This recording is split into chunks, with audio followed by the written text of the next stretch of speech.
بسم الله الرحمن الرحيم.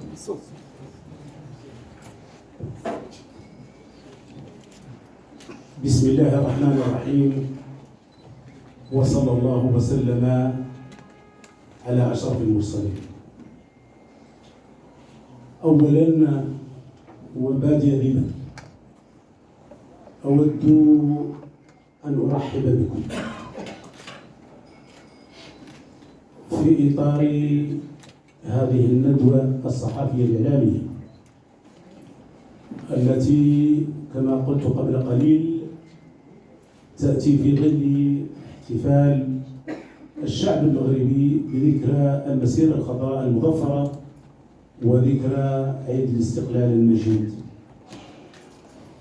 ولا تفوتني أيضا هذه الفرصة إلا أن أتقدم باسمي وأصالة عن أعضاء المكتب وأعضاء الاستداري ومندوبي المنخرطين وأطري ومستخدمي التعاضد العامة بأزكى وأنبل التهاني وبأطيب المتمنيات المقرونة بأسمى آيات الولاء والطاعة لجلالة الملك محمد السادس نصره الله وإياه، راجين من العلي القدير أن يعيد عليه وعلينا وعليكم هذين العيدين بموفور الصحة والعافية، وأن يعيد على جلالته النصر والتمكين والعز. أيضا لا تفوتني أيضا هذه المناسبة وأستغلها بكل صدق لأزف عبركم، عبر وسائلكم، عبر سلطتكم الرابعة خبرا سارا ظل انتظاره لأكثر من عقدين من الزمن، خبرا لمنخرط هذه التعاضدية والمتعلق بالقرار المشترك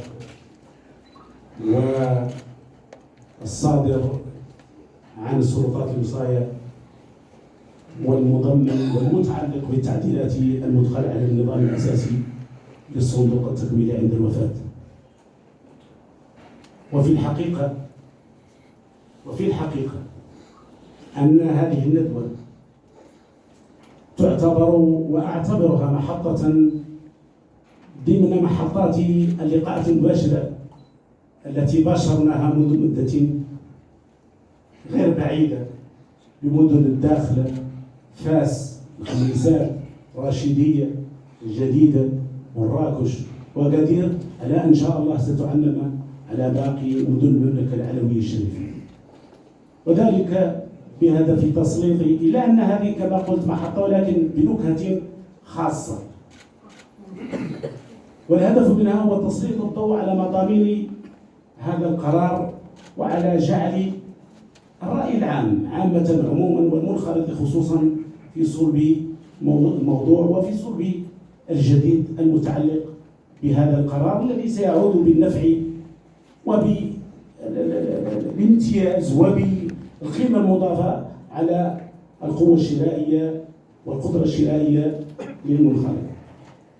أيضا اسمحوا لي قبل أن نترك المجال لطرح أسئلتكم أن نهنئ أنفسنا نحن كمكتب وكأجهزة منتخبة وكأطر ومستخدمين على هذا الإنجاز التاريخي، على هذا القرار التاريخي الذي لا محالة سيشجر من بداد من ذهب وسيذكره التاريخ وسيكون محطة تاريخية في حياة المنخرط ستذكرها الأجيال القادمة.